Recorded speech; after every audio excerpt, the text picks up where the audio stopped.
Bonsoir à toutes et tous. Donc aujourd'hui, c'est un jour très spécial dans le calendrier chassidique puisque nous sommes le lendemain du Bet Iyar, le 2 Iyar, qui est le jour de la naissance d'un géant spirituel, peut-être moins connu du grand public, mais d'une profondeur exceptionnelle. Il n'est nul autre que le Rabbi Maharash de Lubavitch, de son surnom.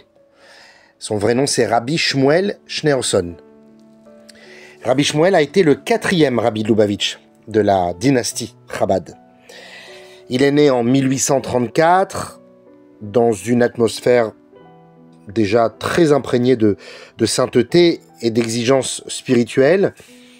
Son père n'a été nul autre que le Tzemar Tzedek, un des plus grands géants de la pensée chassidique, et sa mère a été la rabbinite Raya Mouchka, une femme d'une piété et d'une grandeur d'âme impressionnante. Dès son plus jeune âge, le Rabbi Maharash, Rabbi Shmuel, a montré des dons exceptionnels. Il est le plus jeune des fils de son père, du Tzemar Tzedek, et pourtant, c'est lui que son père va choisir comme successeur. Pourquoi? Parce qu'il a vu en lui non seulement une profondeur intellectuelle hors norme, mais aussi une force de caractère, une clarté de pensée, une capacité rare à prendre des décisions fermes, y compris dans des contextes très complexes. Il est connu pour ses dons artistiques. On raconte qu'il jouait magnifiquement bien de la harpe, l'instrument de David Ameller. Il avait un talent musical rare, et sa voix, pendant la tfila, était bouleversante. Il était aussi un destinateur hors pair, un scribe hors du commun. On raconte que lorsqu'il finissait d'écrire une colonne dans le Sefer Torah, eh bien le haut de la colonne n'avait pas encore séché, parce qu'il était très rapide, il avait de la dextérité dans ses gestes. Mais ce qui le caractérisait le plus, et c'est de cela que je veux vous parler ce soir, c'était sa capacité à voir au-delà des choses. Voilà, on va parler ce soir de voir au-delà des choses. Parce que Rabbi Maharash, il ne se laissait jamais enfermer par les limites. Il voyait plus loin, plus haut. C'est de ça que j'aimerais parler avec vous. Et ça nous amène justement à l'un de ses enseignements les plus connus, qui est ensuite devenu un principe de vie dans la chassidoute générale et dans la chassidoute Chabad en particulier. Cette notion, ce concept s'appelle Lechatrila Hariber. En yiddish, qu'est-ce que ça veut dire? Ça signifie littéralement, dès le départ, on passe au-dessus. Je répète, dès le départ, on passe au-dessus, par-dessus. Alors, ce n'est pas qu'on essaie d'abord de résoudre le problème, puis, si ça ne marche pas, on cherche un plan B, une autre solution. Non. Ici, l'enseignement du Rabbi Maharash, c'est de dire, quand tu es confronté à un obstacle, à une épreuve, à une difficulté dans ta vie de tous les jours, qu'elle soit matérielle, spirituelle, personnelle, familiale, phrase de shalom, ta première réaction ne doit pas être la peur, la crainte, ou même l'analyse excessive. Il faut élever ton regard, voir plus haut, plus loin, et il faut viser plus haut, il faut passer au-dessus de l'obstacle, dès le départ, a posteriori. A priori, excusez-moi, a priori, lechatrila. Et on le fait, non pas par orgueil, je suis tout puissant, non. On le fait pas non plus par naïveté, par inconscience, par bêtise, parce qu'on ne sait pas à quoi nous attendre, et on prend des murs. Non, pas du tout. On le fait parce qu'on l'a choisi. Tu choisis de ne pas te laisser définir par la difficulté. Tu choisis d'agir à partir d'un espace de clarté, de connexion avec ton âme, avec ta mission, avec Dieu. Et tu avances. Il disait cette phrase, le Rabbi Maharash. Les gens disent, si tu ne peux pas passer par en dessous, alors essaye de passer par-dessus. Moi je dis, dit le Rabbi Maharash, dès le départ, passe par-dessus. C'est une philosophie de vie et surtout c'est une manière d'agir qui repose sur une confiance absolue dans la force divine qui est en nous, un cadeau de Dieu. C'est ça ce qui est au fond le sens de l'Echatri Lahariber. C'est pas seulement une stratégie d'action, c'est une vision de la vie. La pensée chassidique, en particulier dans les enseignements du Rabbi Maharash, elle nous propose une vision dans laquelle le monde, tel qu'on le perçoit, n'est pas la réalité ultime et finie. Ce qu'on appelle, nous, obstacles, limites, impossibilités, ce sont que des constructions imaginaires, sont des voiles, des illusions qui cachent la véritable essence des choses. Et cette essence-là, elle est divine, elle est infinie. C'est ce que l'on appelle Neshama. Cette Neshama, elle est elle-même une étincelle de l'infini. Donc elle est infinie. Cela veut dire que elle n'est pas enfermée dans les cadres que le mental impose ou que l'analyse impose. Quand on agit selon le concept de l'Echatri Lahariber, on ne fait pas seulement preuve de courage, on fait ici un acte de vérité ontologique.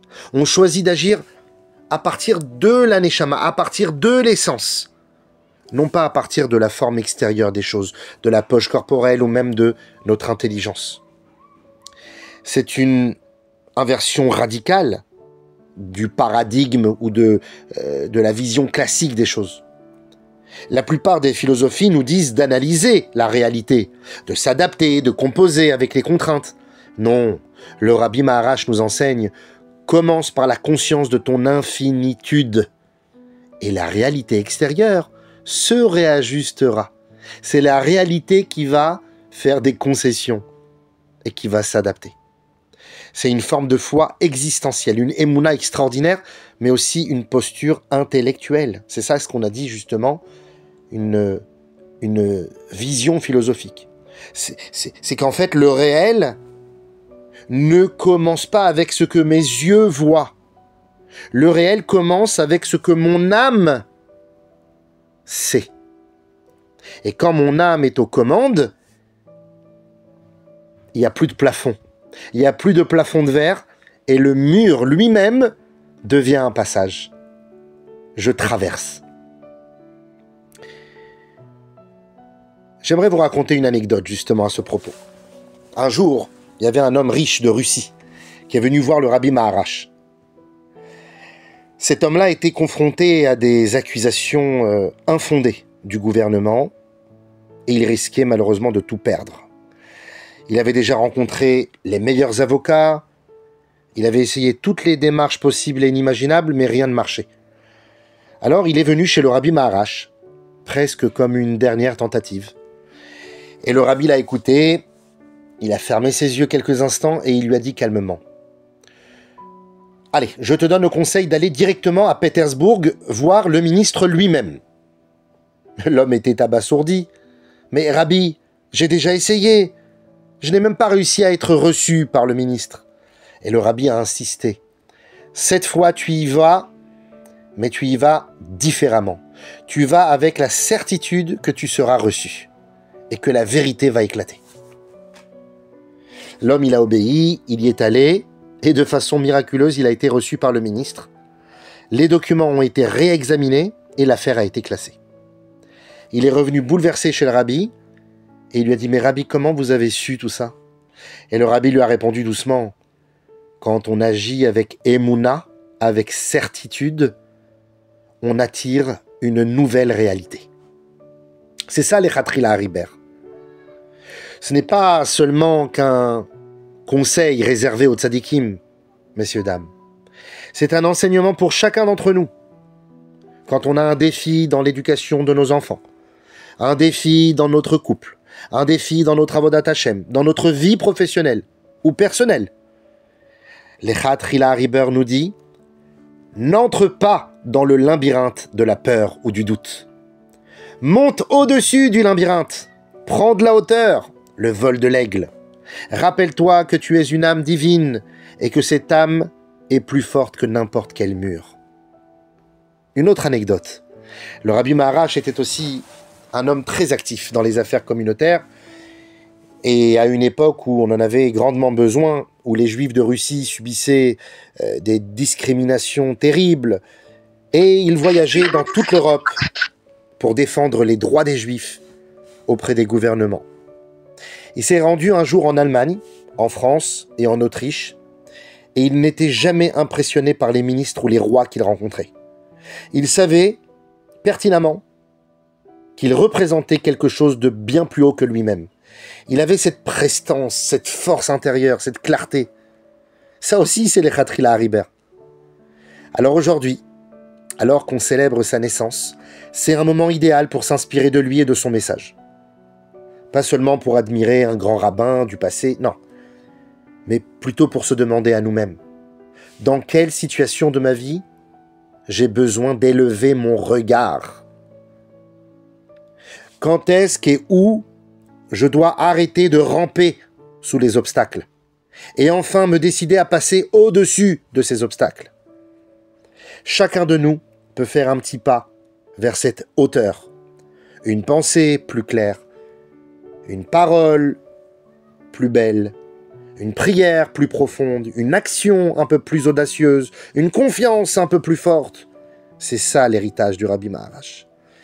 Et comme, et je finirai par cela, le dernier rabbi de Lubavitch, Rabbi Menachem Mendel Schneerson, son descendant, l'a dit souvent, le Lechatrila Hariber n'est pas seulement une stratégie, c'est une manière de vivre la Géoula.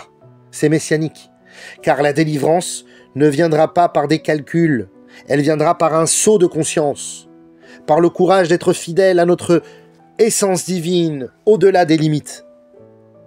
Alors, en ce jour où son âme au Rabbi Maharash s'élève encore aujourd'hui, puisse-t-on intégrer ce message dans notre vie et qu'on mérite très bientôt le moment où le monde entier vivra lui aussi selon ce principe extraordinaire, les Khatrila Hariber.